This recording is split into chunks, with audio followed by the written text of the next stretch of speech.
28 қазан күні оқушылар шығармашылық үйінде мектеп оқушыларының дәстүрлі сиқырлы да ғажайып әлем атты байқауы болып өтті. Кішкентай кезінен халық мұраларына деген, ертегіге деген баланың ықыласын ояту, санасында баулу мақсатында ұйымдастырылып отырған шара. Сондықтан да жалпы бұған қойылатын талап та үлкен, күрделі. Кішкентай отбасы тәрбиесінен 5 жастан болғаннан кейін және осы мектептің бастауыш сыныбындағы алатын халық мұрасын насихаттау мақсатында алынған бұл шара қала көлемінде бірнеше жылдан бері ұйымдастырылып келеді. Және бұл негізгі шараны ұйымдастыруда қалалық білім бөлімі тарапынан және оқушылар шығармашылығы үйінің ұйымдастыруымен өткізіліп жатыр жылда. Жалпы бұл шараның негізгі мақсаттарының бірі кішкентай өсіп келе жатқан бүлдіршіннің ой өрісінің дамуына, оның тілінің жетілуіне, өзіндік ойлау қабілетінің артуына, ойын дамытуға үлкен әсері бар деп ойлаймын. Сайысқа қаламыздағы 15 мектепте оқитын 6-8 жас аралығындағы бүлдіршіндер қатысты. Олар сайыстың негізгі шарттары бойынша бірінші өздерін ертегі кейіпкері ретінде таныстырды. Одан соң викториналық сұрақтарға жауап берді. Ертегі және мультфильмдерден бір ән орындады. Суреттерге қарап ертегілер құрастырды. Байқау соңында жас өнерпаздар ертегілер мен мультфильмдердің музыкасына ойлап шығарған өз билерін билеп берді.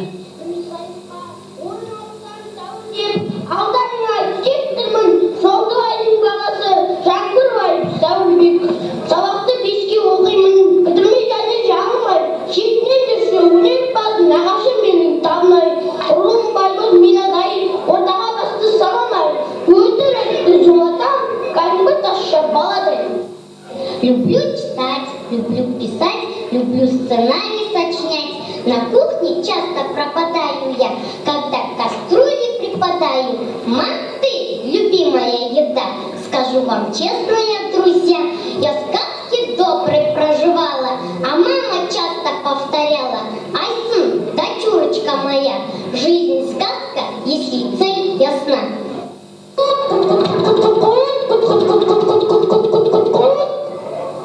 Ажайыпты көруге келіп жеткен армысыңдар көпшілік ұзындағы бүгінгі ертегілер додасына алуан жүйріктер қосылғалы. Мен өзім сан сапар, мен өзім мекен, сары ала мекенмін. Сан сапар кедер білен өтіп едім. Түлкі, қасқыр, аюлар мекен еткен ертегілер еліне жетіп едім. Күн қайттаймын алып күнді шақырам, адамзаттың таңын солай арттырам. Тазалаймын өтіп тұрған ауларды, бәрімізді тазалыққа шақырам.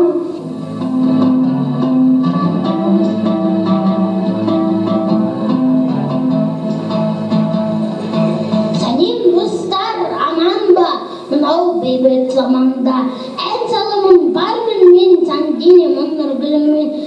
Құттықтаймын бәріңді құт мереке күніңмен. Ал құрметті қалайық, мерекені бастайық.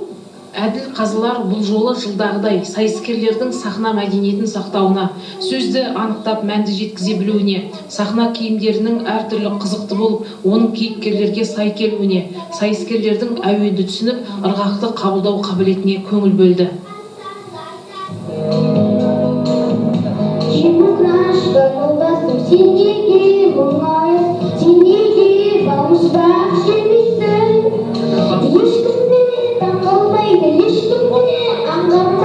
Мен жалғыз өмірді түсемін. Мен ойнаймын сырнайымда, өткен адам тыңдайды.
боз мақтанып шашамыз.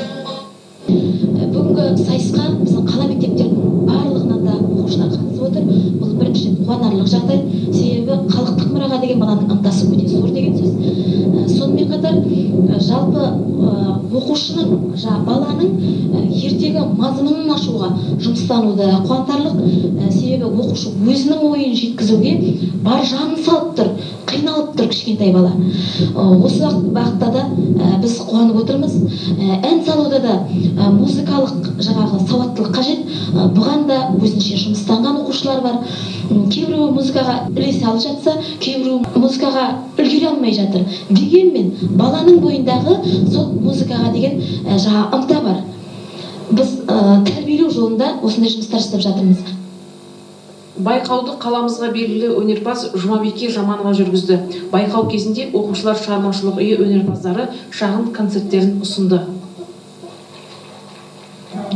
Әділ қазылар бұл жолы жүлдені бірінші сыныптар және екінші, үшінші сыныптар арасында деп екіге бөліп, ынталандыру мен номинация сыйлықтарын тағайындады. Сонымен сайыс қорытындысы бойынша бірінші сыныптар бойынша бірінші орынды нөмірі 12-ші бастауыш мектеп, екінші орынды нөмірі 11-ші бастауыш мектеп, үшінші орынды нөмірі 13-ші және 10-шы мектептер алды.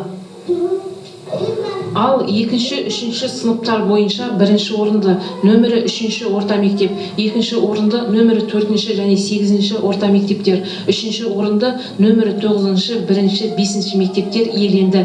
Ынталандыру сыйлығын нөмірі 2-ші және 15-ші орта мектептер алса, нөмірі 6-ші орта мектеп оқушысы ертекші бүлдіршін деген, ал нөмірі 14-ші орта мектеп оқушысы сүйкімді биші деген номинацияға ие болды.